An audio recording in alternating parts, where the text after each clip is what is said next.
Imagine stepping outside your front door at 3 a.m. and seeing a tall figure standing perfectly still under the streetlight. Night after night, he's there, watching your house. Each time you look, he's moved just a little bit closer. What would you do? Tonight, I'm sharing 3 bone-chilling true stories that happened right in people's neighborhoods. These aren't urban legends or campfire tales. These are real experiences from real people who thought they were safe in their own homes. By the end of this video, you might find yourself checking your locks twice before bed. So turn off the lights, grab a blanket, and let's dive into these terrifying encounters that prove sometimes the scariest things happen right outside our front doors. Let's start with our first story, which takes place during what should have been a peaceful winter break.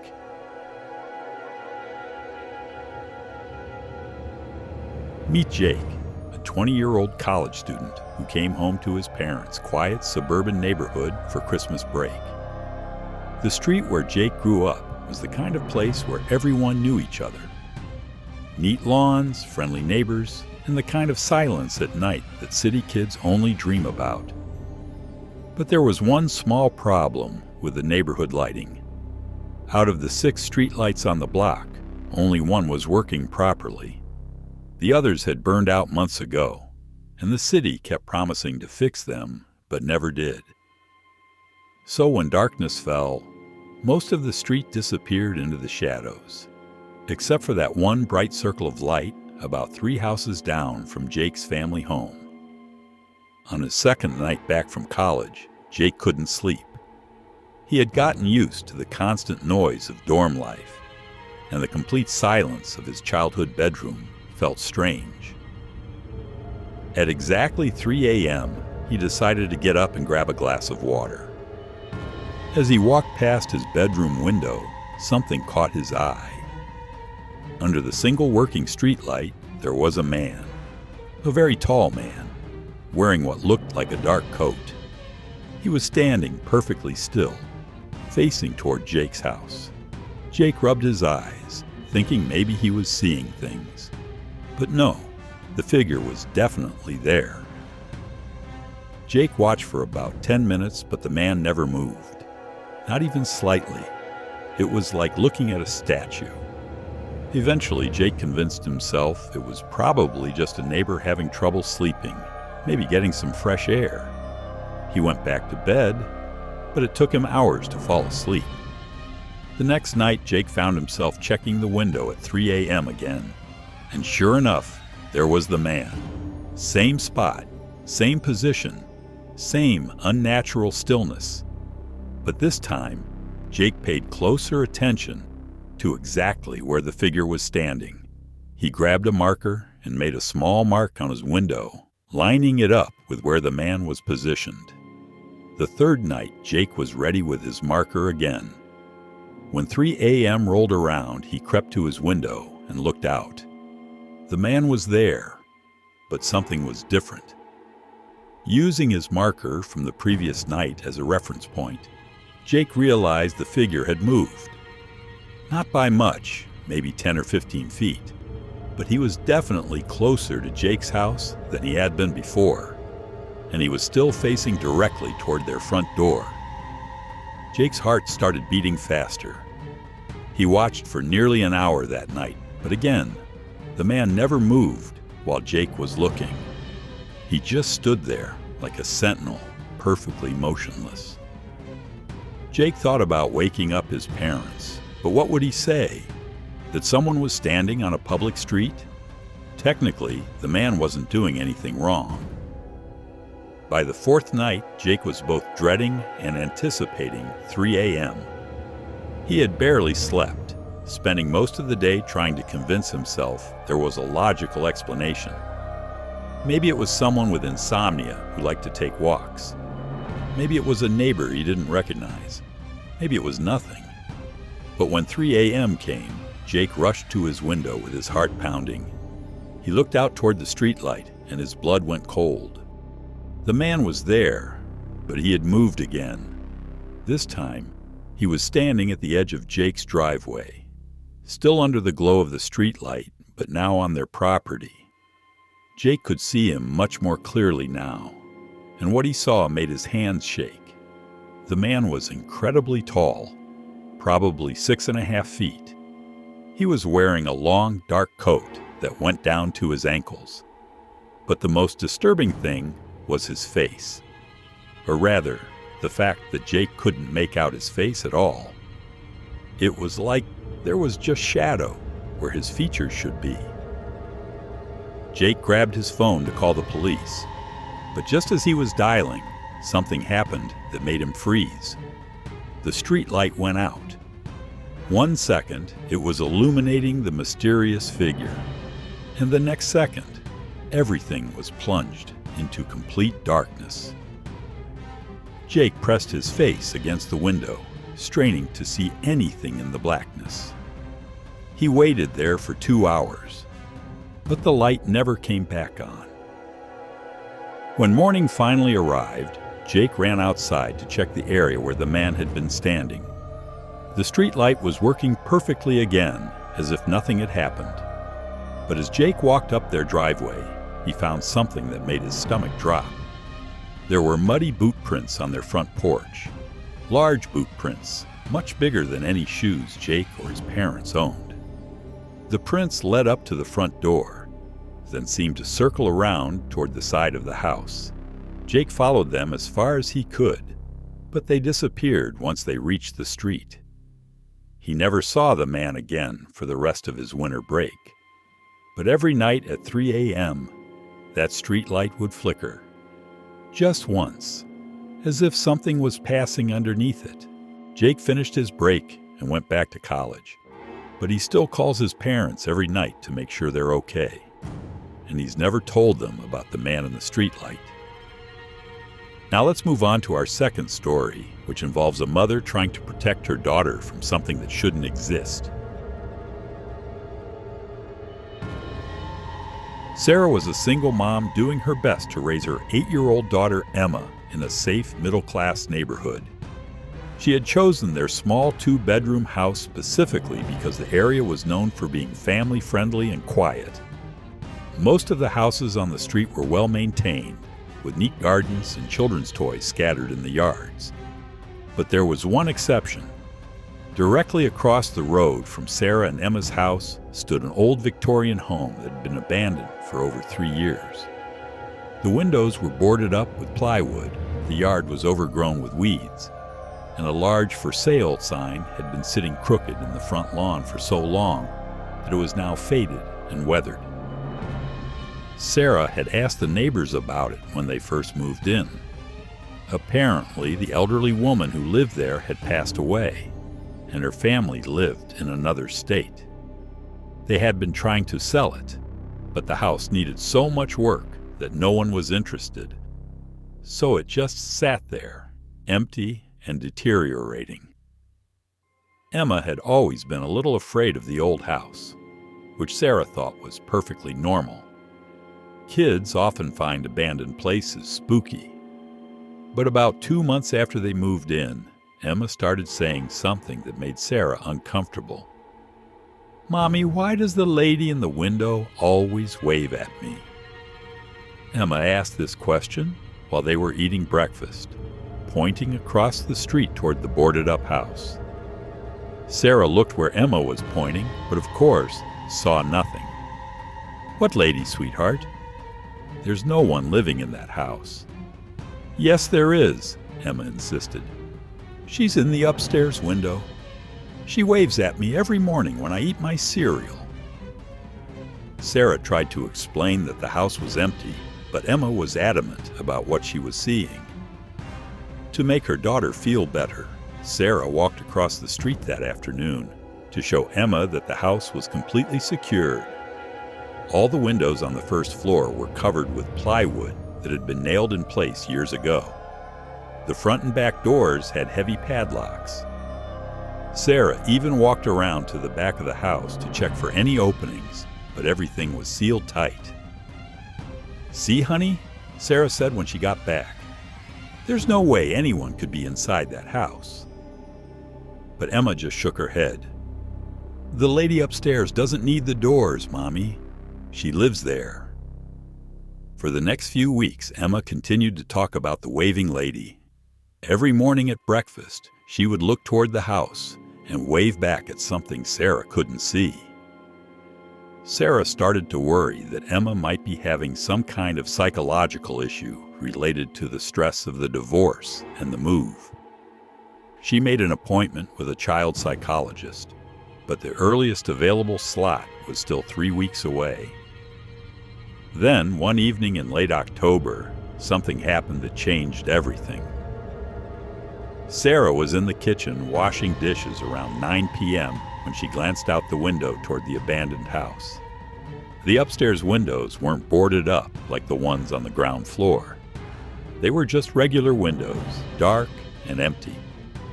But as Sarah watched, she saw something that made her drop the plate she was holding. In the upstairs window that Emma always pointed to, the curtains were moving. Not just a little flutter like you might see from wind coming through a crack. These curtains were moving like someone was standing behind them, deliberately pushing them aside to look out. Sarah stared at the window for several minutes, her heart racing. The movement stopped, but she was certain of what she had seen. She called the police immediately. "I need someone to check the abandoned house across from me," she told the dispatcher. "I think someone might be inside." 2 officers arrived within 20 minutes. Sarah explained what she had seen, and they agreed to investigate. They walked around the entire perimeter of the house, checking for signs of forced entry. Then they contacted the real estate agent to get permission to go inside. It took another hour for the agent to arrive with keys to the padlocks. Sarah watched from her front porch as the officers entered the house with flashlights. They were inside for nearly 30 minutes. When they came out, their expressions were serious. "Ma'am, we need to talk to you," one of the officers said. They had found evidence that someone had definitely been living in the house. In the upstairs bedroom, the one with the window that Emma always looked at, they discovered a sleeping bag, some canned food, and a small camping stove. But that wasn't the most disturbing part. There were fresh footprints in the dust throughout the house, indicating that someone had been moving around recently. The officers estimated that whoever had been staying there had left in a hurry, probably when they saw the police cars arrive. But the thing that made Sarah's blood run cold was what they found next to the sleeping bag, a small spiral notebook filled with handwritten notes. The notes contained detailed information about Sarah and Emma's daily routine. 8:15 a.m., Mom makes coffee, kid eats cereal at kitchen table. 4:30 p.m., Mom picks up kid from school. They come straight home. 9 p.m., kid's bedtime, lights out in upstairs bedroom.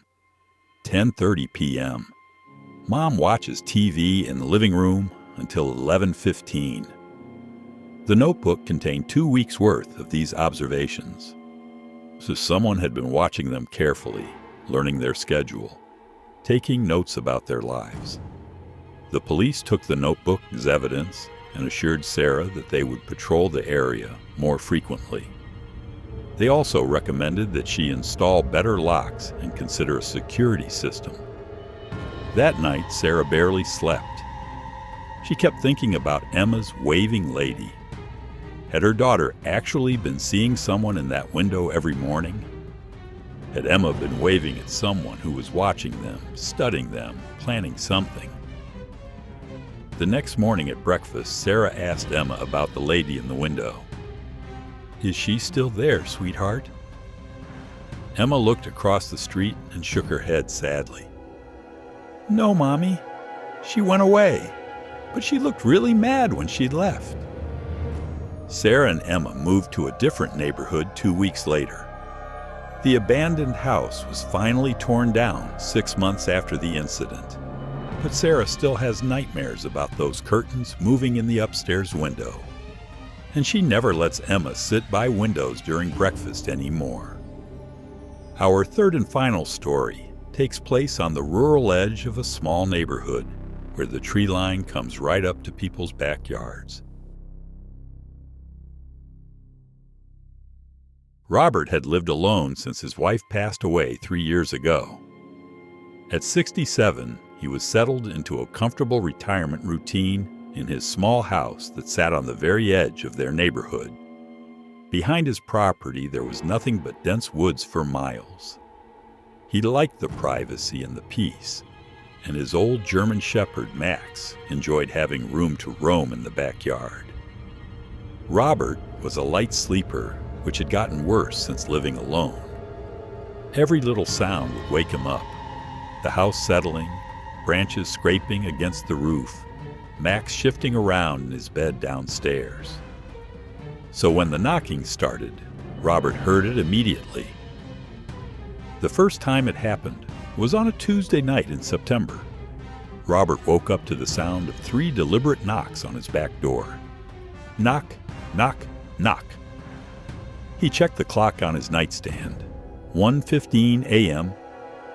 Max was already awake downstairs, and Robert could hear him moving around, but he wasn't barking. That seemed strange, because Max usually barked at any unusual sounds. Robert got up and looked out his bedroom window, but he couldn't see the back door from there. He crept downstairs and found Max standing in the kitchen, facing the back door with his ears up and his body tense. "What is it, boy?" Robert whispered. He turned on the porch light and looked out through the small window in the back door. The porch was empty. Robert opened the door and stepped outside, looking around the yard. Nothing. He walked around the entire perimeter of his house, but didn't see any signs of anyone. Max followed him outside but stayed close, which wasn't like him. Usually Max would run off to investigate interesting smells, but that night he stuck right by Robert's side. Robert convinced himself it had probably been a branch falling against the door, or maybe a raccoon. But 3 nights later, it happened again. Same time, 1:15 a.m. Same sound, 3 deliberate knocks. This time, Robert was ready. He had moved a chair next to his bedroom window, where he could see part of the backyard. When the knocking woke him up, he immediately looked outside. He couldn't see anyone, but Max was already downstairs growling. Not barking, but making a low, continuous growl that Robert had never heard before. Robert grabbed a flashlight and his old baseball bat, then went downstairs. Max was in the same position as before, facing the back door with every muscle in his body tight. But this time, when Robert opened the door, Max wouldn't go outside. He had to practically drag the dog onto the porch. Once outside, Max immediately started growling toward the tree line about 50 feet behind the house. Robert shined his flashlight toward the woods, but couldn't see anything except trees and shadows. Still, Max was clearly focused on something specific in that direction. They stood there for about 10 minutes, but nothing happened. When they went back inside, Robert made a decision. The next day, he drove into town and bought 2 battery-powered security cameras. He wasn't very good with technology, but his neighbor helped him set them up. One camera pointed at the back door, and the other covered the yard between the house and the woods. For a week, nothing happened. Robert started to think maybe whoever it was had been scared off by the lights and activity during the day when he was installing the cameras. But the following Friday night at exactly 1:15 a.m., the knocking came again. This time, Robert didn't get up immediately. He wanted to give the cameras a chance to record whatever was happening. He lay in bed listening to Max growl downstairs, forcing himself to wait for 5 minutes before getting up to check. When he reviewed the camera footage the next morning, what he saw made his hands shake. At 1:13 a.m., a figure emerged from the tree line. The person was wearing a dark hooded sweatshirt, and they moved in a crouched position across the yard.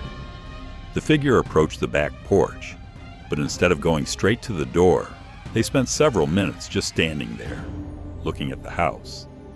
Then, at exactly 1:15 a.m., they went up to the door and knocked 3 times.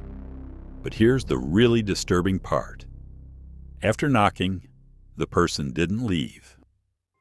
They moved to the side of the porch and crouched down next to Robert's garbage cans, where they stayed hidden.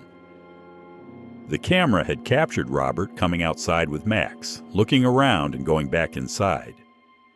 The whole time, the hooded figure was less than 10 feet away, hiding in the shadows. Only after Robert and Max were back inside did the person finally creep back toward the woods. But they didn't go back to where they came from. Instead, they moved along the tree line to a different position, one that would give them a clear view of Robert's bedroom window.